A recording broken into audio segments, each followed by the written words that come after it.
नमस्कारम, मैं रेखा वर्मा, राजकीय Bangar college D2 से। हमारा विषय चल रहा था कामायनी की श्रद्धा सर्ग की व्याख्या के। उसी के क्रम में हम आगे बात करते हैं।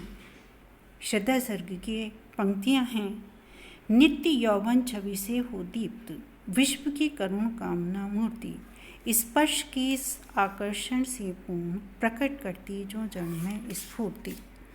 उषा की पहली लेखा कांत, माधुरी से भीगी भरमूर, मद भरी जैसे उठे सलज्ज, भोर की तारक द्युति की खोज। कुसुम कानन अंचल में मंद, पवन प्रेरित सौरभ साकार, रचित परमाणु परा शरीर, खड़ा हो ले मधु का आधार। प्रसाद जी कहते हैं, जब श्रद्धा ने प्रथम मनु को देखा और कहा कि तुम कौन हो, तो उसकी मधुर वाणी सुनकर मनु श्रद्धा की तरफ देखते हैं और देखते हैं तो क्या मिलता है उन्हें? श्रद्धा का सौंदर्य दिव्य था। उसे देखकर ऐसा प्रतीत होता था जैसे श्रद्धा अनंत काल तक रहने वाले यौवन के सौंदर्य से सुशोभित है। उसके मुख पर छाई हुई करुणा के कारण वह करुण भावना से पूर्ण, कामना की सौम्य एवं साकार मूर्ति से प्रतीत होती थी। उस श्रद्धा की छवि में जड़ या भावनाहीन कठोर हृदय व्यक्ति के हृदय में भी जागृति उत्पन्न करने की क्षमता थी। इसीलिए श्रद्धा के अपूर्व सौंदर्य को देखकर प्रत्येक मानव के हृदय में उसे बहुत समय तक छूते रहने की भावना जागृत हो सकती थी। नवयौवना श्रद्धा के सहज लालिमा से युक्त मुख पर उज्ज्वल मुस्कान छाई हुई थी। वह ऐसी जान पड़ती थी मानो माधुर्य में डूबी हुई हो। उल्लास एवं प्रसन्नता से युक्त, स्वच्छंदता एवं लज्जा से पूर्ण उषा की सबसे पहली शुभ्र किरण प्रभातकालीन ताराओं की गोद में सुशोभित हो रही हो, ऐसा अलौकिक श्रद्धा का सौंदर्य था। और यहाँ पर एक अलौकिक श्रद्धा के विषय में विशेषता दी है, विश्व की करुण कामना मूर्ति, अर्थात श्रद्धा को विश्व की समस्त इच्छाओं को देने वाली देवी माना है। श्रद्धा के दूसरे नाम कामायनी का अर्थ भी कामना का अयन या आश्रय है।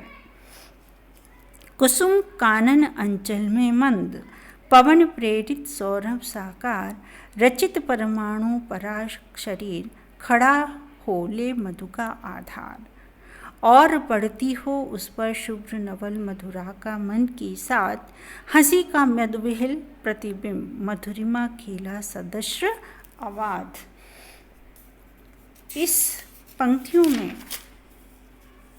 प्रसाद जी श्रद्धा के ही सौंदर्य का वर्णन करते हुए कहते हैं, श्रद्धा के अलौकिक सौंदर्य से युक्त मुख पर मुस्कान व्याप्त थी। अर्थात जब श्रद्धा ने मनु को देखा था और उनसे पूछा था कि तुम कौन हो, तो उसके मुख पर मधुर मुस्कान थी, अर्थात उल्लास भरा हुआ था। मनु के समान जो उनके मन में दुख भरा हुआ था, दुख नहीं था। यद्यपि श्रद्धा भी अकेली थी और मनु भी अकेले थे, क्योंकि प्रलय के बाद में सृष्टि के जीवन के रूप में अभी तक दो ही लोग बचे थे, एक श्रद्धा और एक मनु।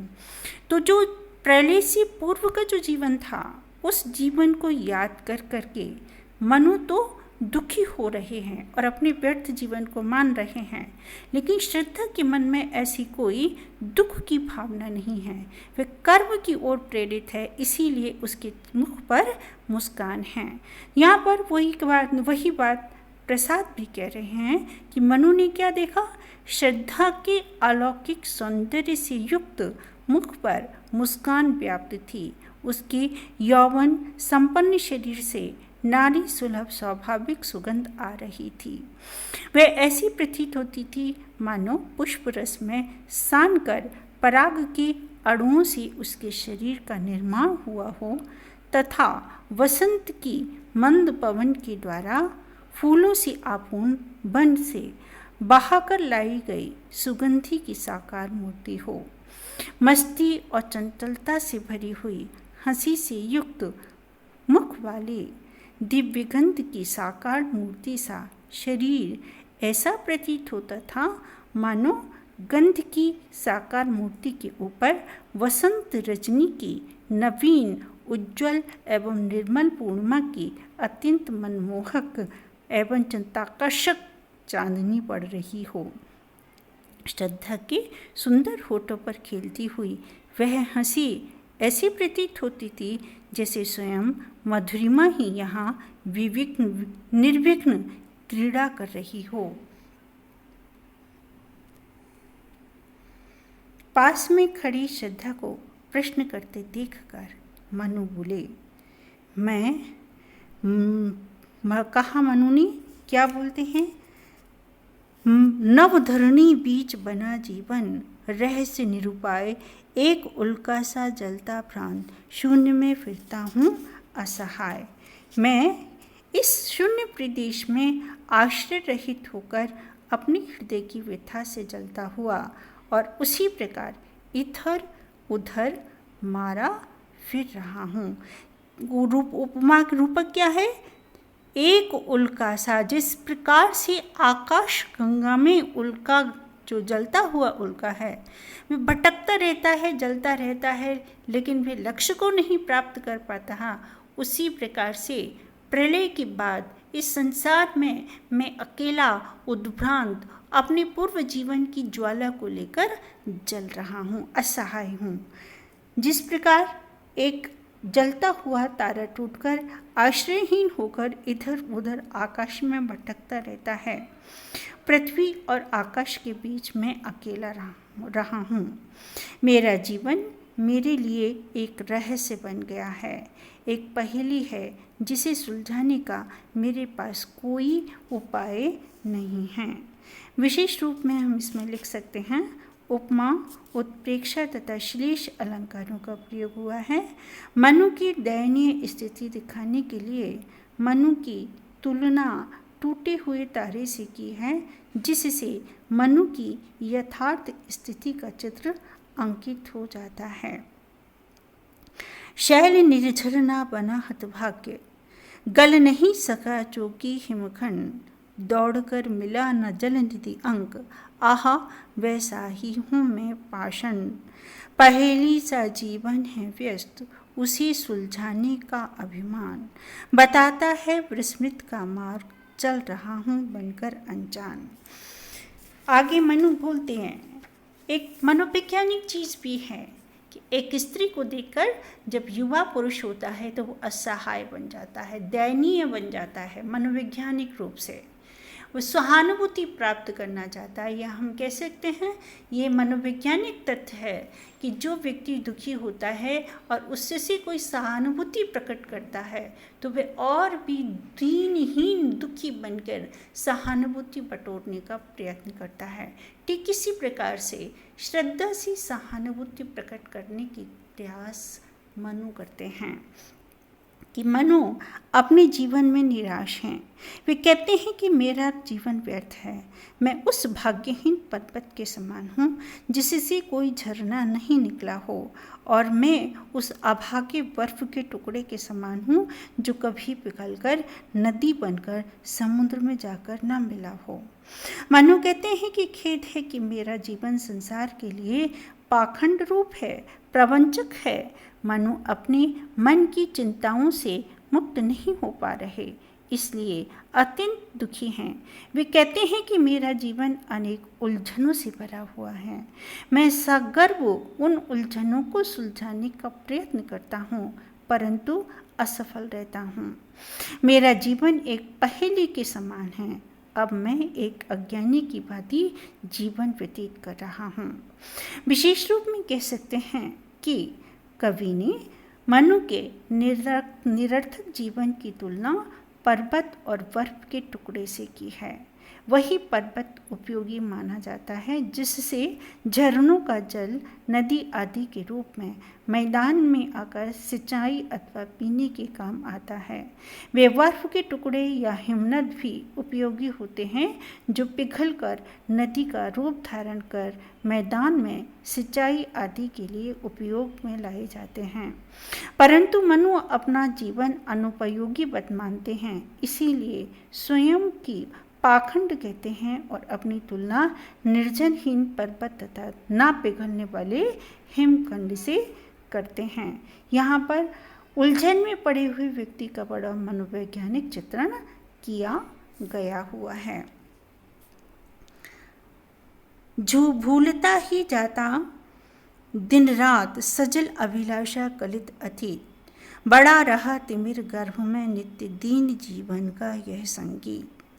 क्या कहूँ क्या हूँ मैं उद्भ्रांत विवर में नील गगन की आज, वायु की भटकी एक तरंग शून्यता का उजड़ा सा राज। क्या आगे कहते हैं मनु, कहते हैं कि मैं अपने उस अतीत को दिन रात भूलता जा रहा हूँ, जो आनंद से पूर्ण था, सुंदर अभिलाषाओं से भरा था, जिसके पुनः प्राप्त होने की अब कोई आशा नहीं है। इसी कारण मेरे दीन जीवन का संगीत अंधेरे में विलीन होता जा रहा है, अर्थात मेरा भविष्य अंधकार में है। अर्थात मनु अपने पूर्व जीवन को, अपने देव जीवन को याद करते हैं, स्मरण करते हैं, जहाँ पर अभाव तो था ही नहीं, था तो केवल स्वच्छंदता थी, आनंद था, भोग विलास था, लेकिन प्रलय की प्रकृति की शक्ति के आगे सबका सब कुछ नष्ट हो गया। प्रकृति ही पराक्रमी शक्तिशाली बनी रही। अब उस अतीत को याद करते हुए मनु दुखी होते हैं कि मैं कैसा जीवन व्यतीत करता हूँ और आज मेरे सामने कुछ भी नहीं है, अकेला निसहाय, और ये पूरा संसार मेरे सामने है, मैं कुछ भी करने में असमर्थ हूँ। आगे क्या बताते हैं, अपने बारे में मैं क्या बताऊँ, मैं अपने लक्ष्य से भ्रष्ट व्यक्ति हूँ। इस शून्य प्रदेश में उसी प्रकार भटकता हुआ मारा फिर रहा हूँ, जिस तरह अंतरिक्ष में वायु की कोई तरंग भटकती फिरती हो। मैं उस उजड़े हुए राज्य के से संलग्न हूँ, जहाँ शून्यता ही शेष रही हो। मेरा भी सब कुछ नष्ट हो गया। निराशा और उदासी के अतिरिक्त जीवन में और कुछ भी तो नहीं बचा। ऐसे अपने जीवन के बारे में मैं क्या कहूँ। दीनहीनता दिखा रहे हैं मनु श्रद्धा के सामने, एक स्त्री के सामने। यहाँ पर कह सकते हैं सजल अभिलाषा में विशेष विपर्य और जीवन के संगीत में रूपक अलंकार है। एक विस्मृति का स्तूप अचित, ज्योति का धुंधला सा प्रतिबिंब और जड़ता की जीवन राशि, सफलता का संकलित विलंब। कौन हो तुम वसंत के दूत, विरस पतझड़ में अति सुकुमार, घन तिमिर में चपला की रेख, तपन में शीतल मंद बयार। नखत की आशा किरण समान, हृदय की कोमल कवि की कान, कल्पना की लघु लहरी दिव्य कर रही मानस हलचल शांत। अपनी दीनहीनता को प्रकट करने के बाद में मनु श्रद्धा से आगे कहते हैं, मेरा अभावपूर्ण जीवन विस्मृति के एक चेतनाहीन स्तूप के समान है। अचेतन होने के कारण स्तूप जिस प्रकार कुछ याद नहीं रख सकता, उसी प्रकार मुझे अतीत की बातें याद नहीं हैं। मेरा जीवन प्रकाश के धुंधले में प्रतिबिंब के समान है, क्योंकि जीवन में अब कोई उल्लास नहीं है और भविष्य उज्जवल बनाने की कोई अभिलाषा नहीं है। मुझे अपना जीवन जड़ता का एक जीता जागता ढेर है, क्योंकि प्राण के अतिरिक्त इसमें आशा आकांक्षाएं सभी नष्ट हो गई हैं।